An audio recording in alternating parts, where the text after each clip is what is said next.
welcome to Lunchtime again. Today I am in the parish of St. Michael in a small village called Bannister land, and the place I'm at is AA Village Line.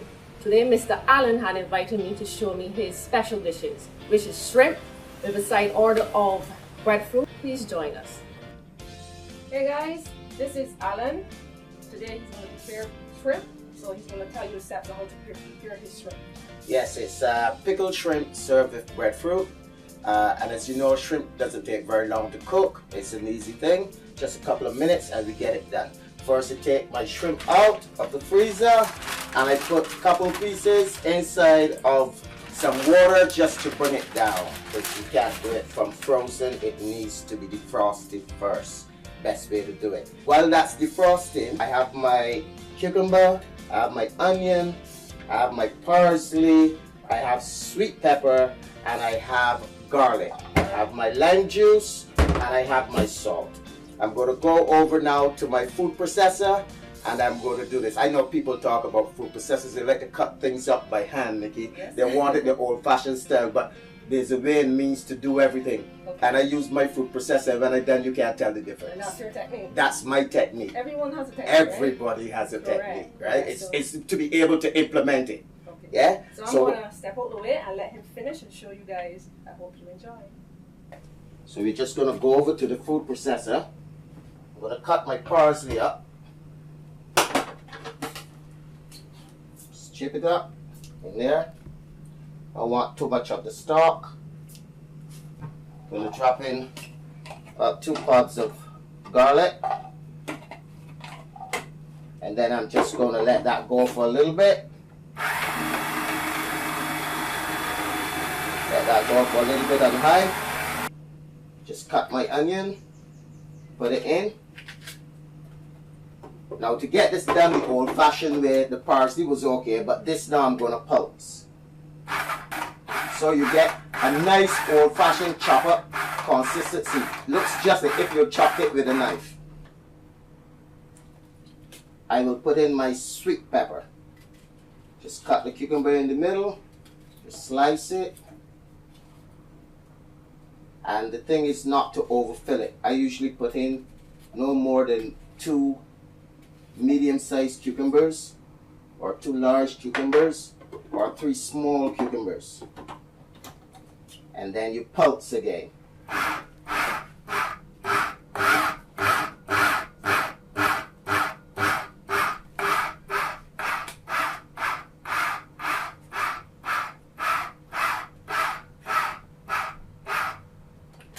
Okay, that's all done. We're just going over to our bowl, throw our mixture into the bowl.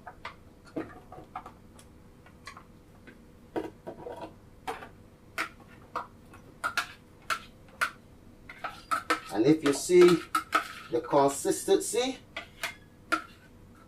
yeah, well, just like how mommy used to cut it up, or grandmommy.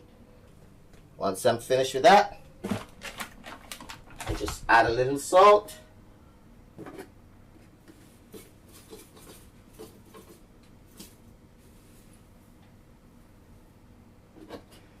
And then a bit of lime juice.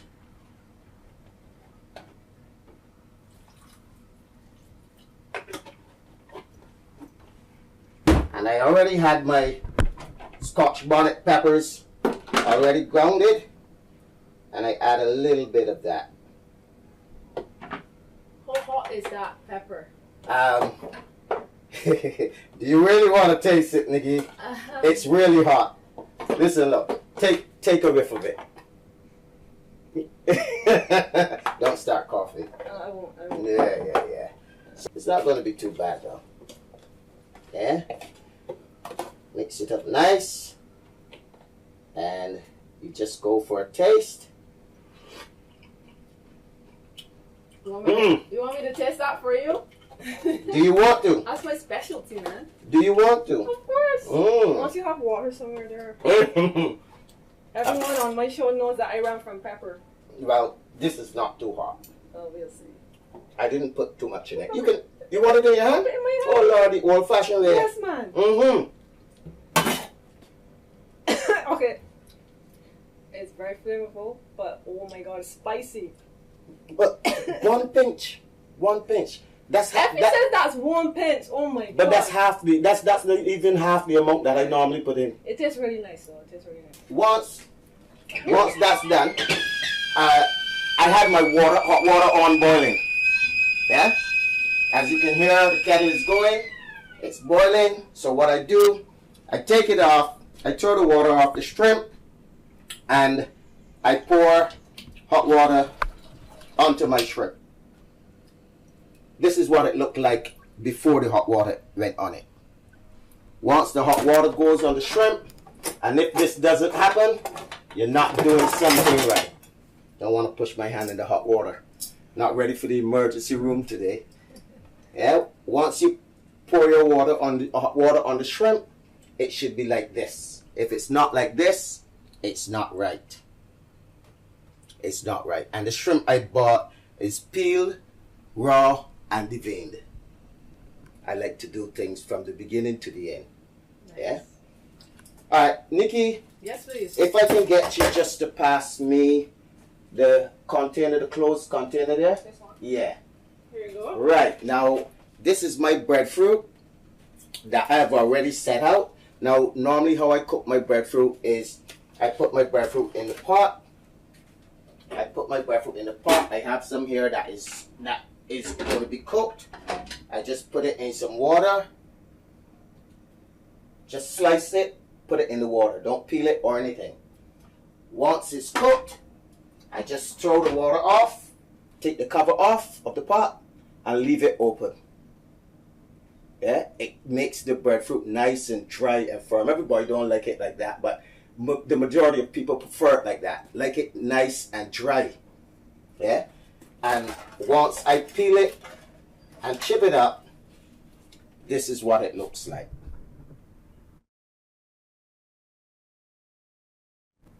Nice yellow meat breadfruit, really sweet. Yeah, once we've done that, set the breadfruit out in the tray.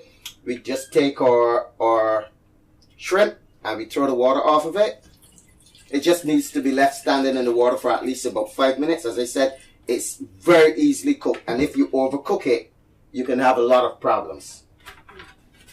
Yeah, it becomes rubbery and tough and lose the taste and whatnot. So then we set our shrimp out.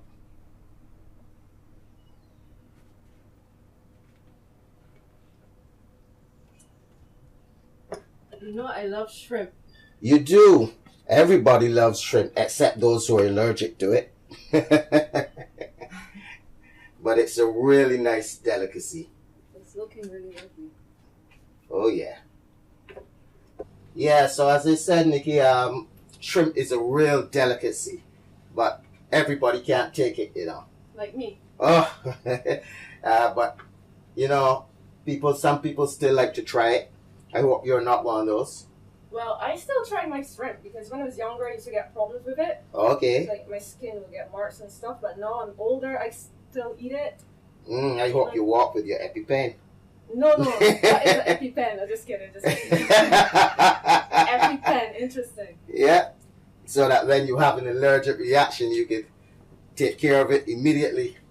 Don't have to be rushed to the QEH. I guess that's true. Yeah. It's looking lovely though. Nice, isn't it? Yes. Oh gosh, and it tastes just as good, my dear. And oh my God, those peppers in the cucumber. And no, but listen, this is sweet pepper. Oh really? It's not. I say sweet pepper and pepper. This is sweet pepper. It's not supposed to be hot, but presentation is everything. Yeah. Correct. Presentation is everything. So when you have it, you have to make sure that when you put on your pickle. Yes, please. That you have your shrimp peeping out. You gotta let people know what's under there. You can't just cover it up. And then you know the Bible tell you about hiding your light under a bushel. Right, you can't do that. You can't do that. You have to let some shrimp peep out, you know? Let people know what is waiting for them. That it says, hey, I'm yes, look at me, look at me, right? Time to feast. Time to feast. And which it is now. It is time to feast now, Nikki. It is time to feast. There you go. Now how does that look? looks lovely. Yeah. Very. And as you see, it's not the greatest stuff. It still looks like how Granny used to do it, all chopped up. Old fashioned. Old fashioned. Old fashioned using new technology. Well, we have this thing where we need it like shredded so thin now. No. Or we tried it in juicy. No. Listen, once you cut the cucumber up and everything, yeah, and you add a little lime juice and a little salt to it, it springs its own juice. Awesome. So you don't need to do that. A lot of people who make, and listen, this is the same pickle that I use for my sauce. Interesting to know. It's the same pickle I use for my sauce, right? So if you want to, you can call it shrimp sauce. Shrimp. You hear that, guys? Shrimp sauce. I think this is a new thing he created. So guys, I like to do things. Guys, my friend Allan is going to tell you exactly where you can come to get this special shrimp sauce. That's right, and I prepare it on Thursdays and on Saturdays. And I'm just here behind the Ursuline Convent School. I'm above the hospital. I'm below Belleville. Yeah, if you come through 3rd Avenue, Belleville, right to George Street, cross straight over into the next street, right down to the bottom of the street and make a left turn and a short left and you're right smack dab on me. My full address is Bannister Land, Martindale's Road, St. Micheal. And my telephone number is 549-6505 or 840-0237. I'm also on Facebook, AA Village Line, so you can find me. Thank you all for viewing. I hope you enjoy. Thank you for having us, Allan. Thank you. You're welcome. It was my pleasure. Please hit that bell and please comment. We want that comment because this will look tasty. See you again next time on Lunchtime. Bye.